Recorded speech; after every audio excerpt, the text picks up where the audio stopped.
проведения.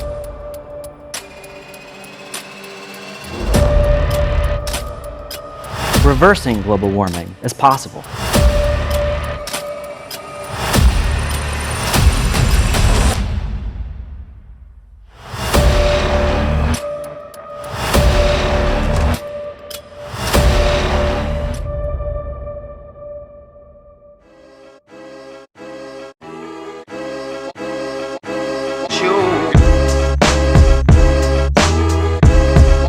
Hi everybody, today we're here in this show to speak about the big fight we have to make against the climate change.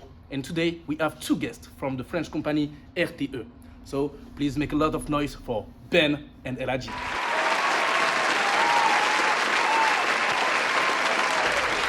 Everybody, nice to meet you. Nice to meet you. I like your drink, man. I like your drink. Thank you very much. Thank you very much. Have a seat. Let's have a seat. So it's a pleasure to have you today in the NAN show. And so let's introduce yourself to the crowd. Sure. First of all, it's a pleasure to be here. And for everyone here, my full name is Benjamin, but everyone can call me Ben. I'm a scientist, and I worked on with RTE on the document that we'll be talking about today. Okay, and you, my friend? Yes, so thank you, brother, for having me here too. My name is Elhadji, and I'm a technician in RTE. And it's a pleasure to be here in front of this beautiful crowd. Thank you very much for having me. So, as I remember, you published something, an article on some electrical things. Let's speak about it.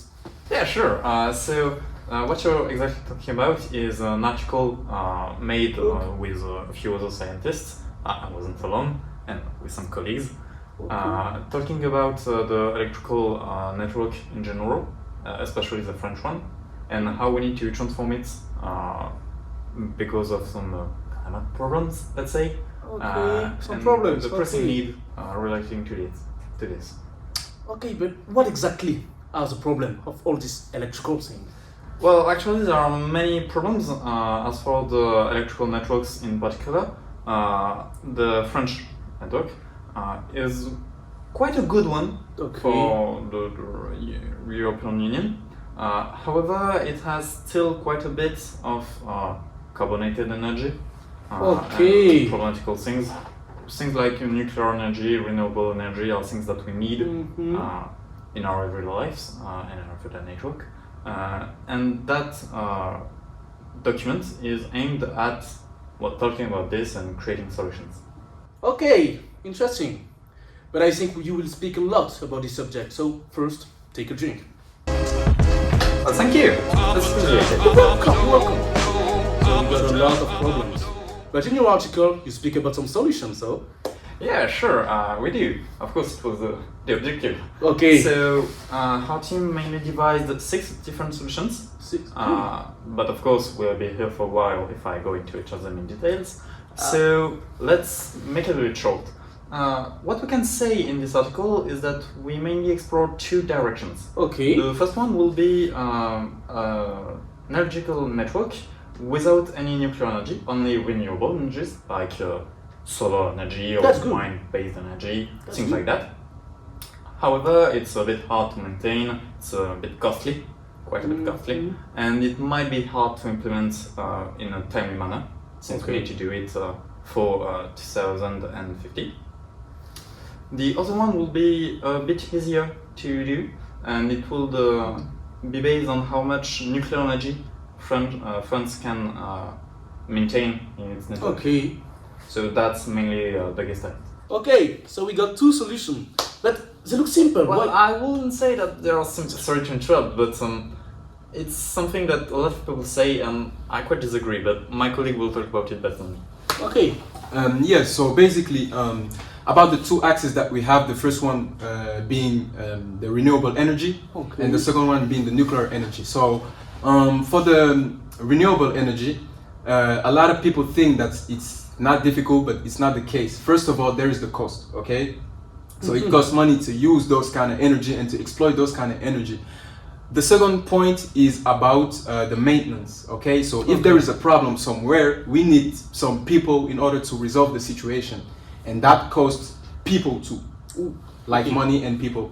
And the second point is that those kind of structures are linked to other structures, which means that if there is a problem somewhere, it will be repercuted to other areas. So if there is a problem somewhere, we need to treat it in order to resolve the whole situation.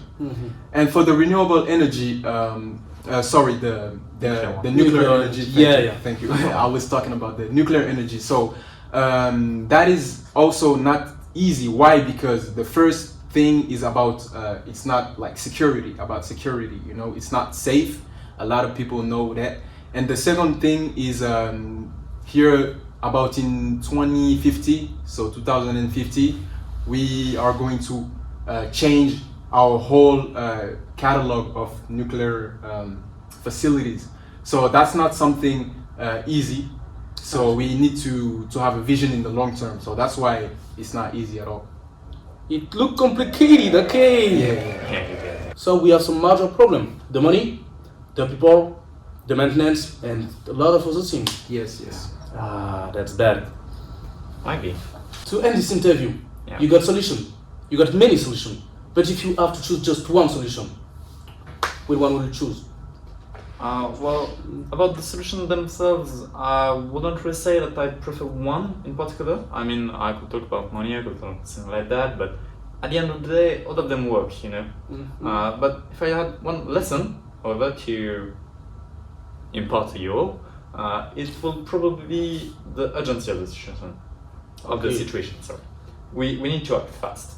As a matter of fact, if we don't act fast, we won't be able to make the change that we need to make. And that's something common to every solution. So yeah, that's probably what I will focus on. I don't know about my colleague, but... Me, what I would say is, even though we have all of those kind of problems, we need to have hope.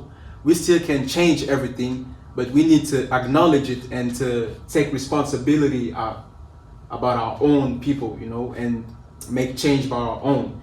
And if we do this, we will make the change. So, like my colleague said, the urgency, and let's have hope and act upon our future.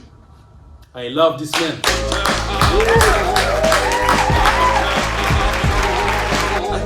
Oh shit, man.